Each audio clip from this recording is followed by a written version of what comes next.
রঙের একেবারে যথাযথ ব্যবহার। সব রাঙিয়ে দিয়েছিস রে তাথই মা। বাবা সুন্দর তো হবেই, তাথই বানিয়েছে না, ও তো এক হাত দিয়ে এসব পারে। হয়েছে হয়েছে, অনেক প্রশংসা হয়েছে। শুধু তো ব্যানার নিয়ে পড়ে থাকলে হবে না, সন্ধ্যা হয়ে গেছে, একটু পরে গেস্ট সব চলে আসবে। মিশাল কোথায় গেল? মিশাল, হ্যাঁ মিশাল, মিশাল। Yes commander.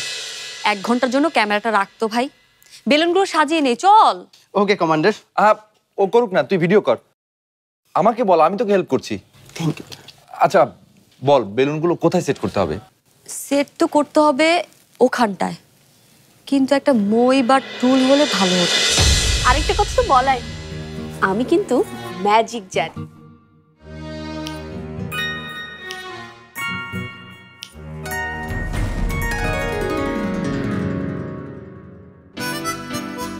কিন্তু এই ম্যাজিক যে শুধু আমি জানি তা কিন্তু না, আমার বাবাও জানে। এই যে উনি আমার বাবা নিজাম। তুই এখানে কি করছিস? আজকে কিন্তু ঠিকঠাক করে গাইতে হবে, কারণ প্রথম প্রতিষ্ঠা বার্ষিকী। আচ্ছা, আমার বাবা উনি গানও করেন, সুরও দেন। আমাদের যে ব্যান্ড দলটা আছে ওইখানে উনি গানও করেন।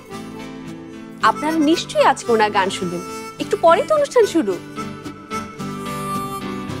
ওই যে উনি হচ্ছেন আমার মা সিলসিলা, উনিও কিন্তু বাবার মতো ম্যাজিক জানেন।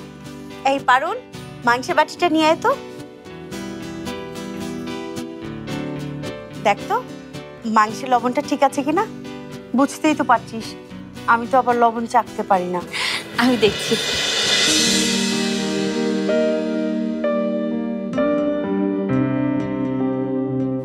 একদম ঠিকঠাক, খুবই মজা হয়েছে। আমার মা হচ্ছে ওয়ার্ল্ডের বেস্ট কুক, ওনার মতো রান্না কেউ করতে পারে না, কিন্তু মা নিজে খেতে পারেন না। সেই গল্পটা আরেকদিন বলবো, আজকে শুধু আনন্দের কথা হবে। আর আনন্দটা হচ্ছে আমার মার রান্নার ম্যাজিক এত দূরে ছড়িয়ে পড়েছে যে আমাদের এই রেস্তোরাঁয় দেশ বিদেশ থেকে মানুষ খেতে আসে। সবাই বলে এখানকার রান্না যত সুন্দর তত সুন্দর গান, আর তত সুন্দর এখানকার ভৌতিক কাণ্ড কারখানা। আর এই ভৌতিক কাণ্ড কারখানা কে করে জানেন? আমার ফুপু। এই যে আমার ফুপু পেয়ারা, উনি কিন্তু সত্যি সত্যি কালো জাদু জানেন।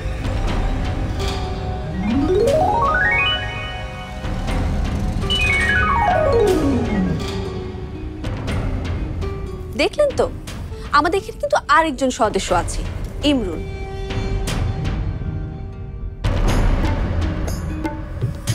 ইমরুল ভাই আমাদের কাজ করেন। ইমরুল ভাই এত কাজ করেন যে আমরা বিরক্ত হয়ে যাই। উফ, দেখতেই তো পাচ্ছেন।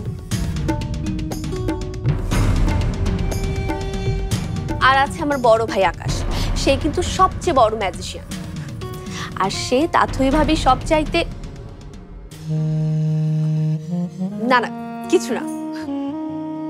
আপনি আকাশ ভাইয়া কোথায় রে? এই তো ভাইয়া চলে এসেছে।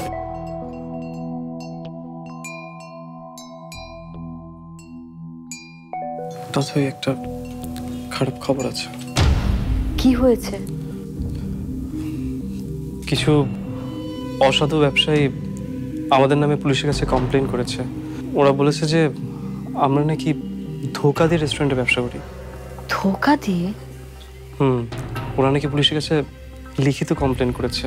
ওরা বলেছে যে আমরা নাকি গেস্টদের অহেতুক ভয় দেখিয়ে খারাপ খাবার পরিবেশন করি, তাদেরকে গান শুনিয়ে ফুসলিয়ে ফাসলিয়ে ভালো ভালো রিভিউ নিই, এবং এটাই নাকি আমাদের ব্যবসার শুনি। কিন্তু এসব কথা তো মিথ্যে। সেটা তো তাতে আমি জানি, তুমি জানো, কিন্তু পুলিশ তো জানে না। তাহলে এখন? আমি বুঝতে পারছি না তাতে। আজকের এই অনুষ্ঠানে যদি খারাপ কিছু হয়ে যায়, যদি পুলিশ চলে আসে তো? না না, আজকে কত গেস্ট আসবে, পুরনো কাস্টমারও আসবে, এর মধ্যে যদি পুলিশ চলে আসে। তাতে আমরা একটা কাজ করি, আমাদের দুই পরিবারের সবাই তো এখানে, তাদেরকে ব্যাপারটা খুলে বলি, তারা কি বলে। না না আকাশ, আজকের এই আনন্দের দিনে এসব কথা পরিবারের কাউকে বলা যাবে না। শুধু শুধু ওদেরকে কেন টেনশন দিব?